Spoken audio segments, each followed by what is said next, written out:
자, 여러분.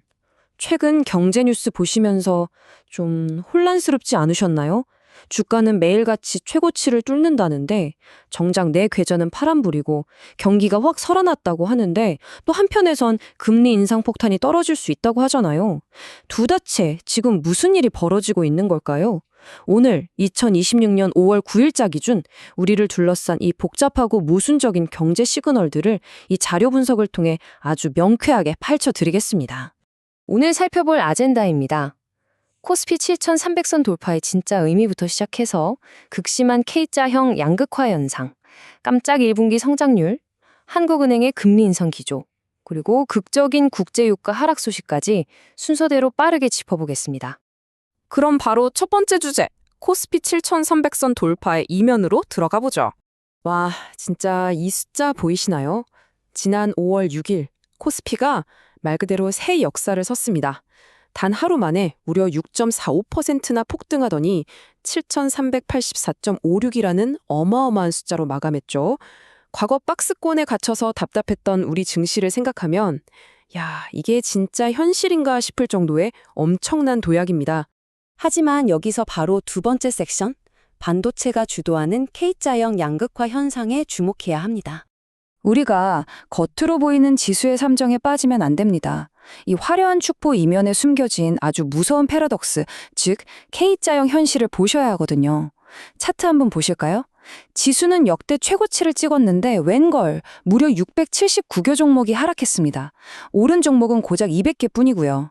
한마디로 지수는 하늘을 뚫고 가는데 대다수 기업들은 오히려 뒷걸음질을 치고 있다는 소리입니다. 한양대학교 이정환 교수님도 정확히 이 부분을 경고하셨어요. 코스피 최고가 행진을 한국 경제 전반의 강세로 착각하면 절대 안 된다라고요. 전체 주식의 80%가 떨어지고 있는데 우리 같은 평범한 개인 투자자들 입장에선 7,300 돌파 뉴스가 솔직히 그냥 남의 집 잔치처럼 씁쓸하게 들릴 수밖에 없는 거죠. 그럼 도대체 왜 이런 엄청난 착시 현상이 일어나는 걸까요? 정답은 바로 시가총액 비중에 있습니다. 화면 좌측을 보시면 삼성전자와 SK하이닉스 이 두 기술 공룡이 코스피 전체 시가총액의 무려 47%를 차지해버렸어요. 와, 시장의 절반에 육박하죠? 그러니까 나머지 53% 종목들이 아무리 박살이 나고 파란불을 켜도 저 두 기업만 멱살 잡고 끌어올리면 지수는 오르는 그런 기현상이 벌어지고 있는 겁니다. 그리고 이 두 공룡을 미친 듯이 폭주시킨 진짜 방아쇠, 다들 아시겠지만 바로 AI가 주도하는 반도체 슈퍼사이클입니다. AI 인프라 수요가 폭발하면서 반도체 수출 단가랑 영업이익 기대치가 확 뛰었거든요.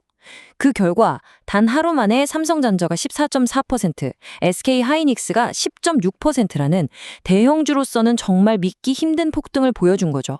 상황이 이렇다 보니 주요 금융기관이나 애널리스트들도 계속해서 이 반도체 리더들만 시장의 프리미엄 픽으로 밀고 있습니다. 꺾일 줄 모르는 AI 수요를 등에 업고 코스피 목표치를 무려 8,400포인트까지 확 올려잡고 있는 상황입니다. 세 번째 주제로 넘어갈게요. 1분기 1.7% 깜짝 성장입니다. 주식 얘기는 여기까지 하고 거시경제로 판을 좀 키워볼까요? 솔직히 이건 한국은행도 엄청 당황했을 겁니다. 당초 한은이 내놨던 1분기 GDP 성장률 전망치가 0.9%였거든요. 근데 막상 뚜껑을 딱 열어보니까 무려 그 2배에 가까운 1.7% 성장이라는 어마어마한 성적표가 나온 겁니다. 말 그대로 진짜 서프라이즈 성장인 거죠. 이 깜짝 성장의 엔진이 반도체 하나냐? 아닙니다. 방산, 조선, 2차전지 같은 주요 수출 효자 종목들이 전체적으로 엄청나게 선전해졌고요. 여기에 위축됐던 내수 소비까지 완만하게 살아나면서 쌍끌이를 한 거죠. 덕분에 주요 투자 은행들이 올해 한국 연간 성장률 전망치를 무려 3.0%까지 팍팍 올리고 있습니다. 얼마 전까지만 해도 경기 침체 걱정하던 거 기억나시죠? 단숨에 분위기가 과열을 논하는 쪽으로 뒤집힌 겁니다. 자, 여기서 네 번째 섹션, 한국은행의 금리 인상 기조로 이어집니다.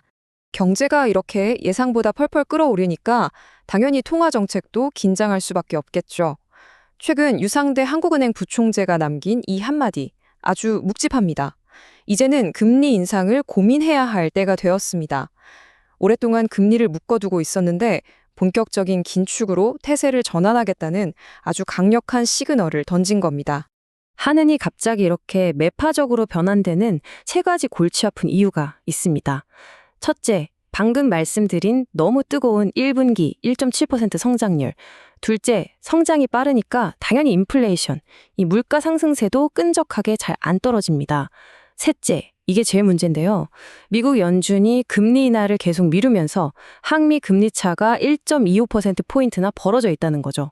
하는 입장에서는 성장의 불씨는 살리면서 동시에 인플레이션 폭발은 막아야 하는 그야말로 진퇴양난의 딜레마에 빠진 겁니다. 마지막 다섯 번째, 국제유가 100달러 붕괴 소식입니다. 인플레이션 공포를 제일 부채질하던 주범이 바로 유가잖아요. 근데 흐름 한번 보세요. 진짜 롤러코스터가 따로 없습니다. 중동 분쟁 전에는 배럴당 65달러 하던 게 4월에 전쟁 격화되면서 110달러를 가뿐히 뚫었죠. 그러다가 5월 6일 기점으로 순식간에 100달러 아래로 곤두박질 쳤습니다. 전 세계 시장이 안도의 한숨을 내쉰 날이죠. 이란 전쟁 종식 평화협정이 임박했다는 소식이 전해지자마자 5월 6일 단 하루 만에 브렌트유는 10.8% 빠진 98달러, WTI는 무려 12.5%가 폭락하면서 89달러를 찍었습니다. 전쟁의 공포가 걷히면서 에너지 시장 판도가 180도 뒤집힌 겁니다. 자, 그럼 이게 우리 경제에 어떤 의미가 있냐? 엄청나게 중요합니다. 이 갑작스러운 유가 하락이 치솟던 국내 물가에 아주 결정적인 구원투수가 될 수 있거든요. 당장 다가오는 5월 28일 한국은행 금리 결정 회의를 생각해 보세요. 원래대로라면 성장이 너무 좋아서 무조건 금리를 올려야 맞는데 유가가 떨어지면서 물가 압력이 스르륵 낮아질 여지가 생긴 겁니다. 한은의 셈법이 상상 이상으로 복잡해진 거죠. 자, 오늘 내용 정리해 볼까요? 지수는 폭등하는데 80% 종목은 우수수 떨어지는 K자형 증시. 깜짝 성장 속에서 꿈틀대는 금리 인상의 공포. 거기에 전쟁 종식 기대로 뚝 떨어져 버린 유가까지. 이 모든 게 지금 우리 눈앞에서 얽히고 설켜 있습니다. 이쯤에서 여러분 스스로에게 꼭 한번 질문을 던져보셨으면 좋겠습니다. 지표와 내체감 경기가 극명하게 엇갈리는 이 양극화된 생태계 속에서 지금 여러분의 재무 전략은 이 거대한 파도에 잘 올라타 계신가요? 오늘 준비한 자료 해설은 여기까지입니다. 이 쏟아지는 정보들 속에서 여러분만의 투자 인사이트를 꼭 얻어가셨기를 바랍니다. 감사합니다.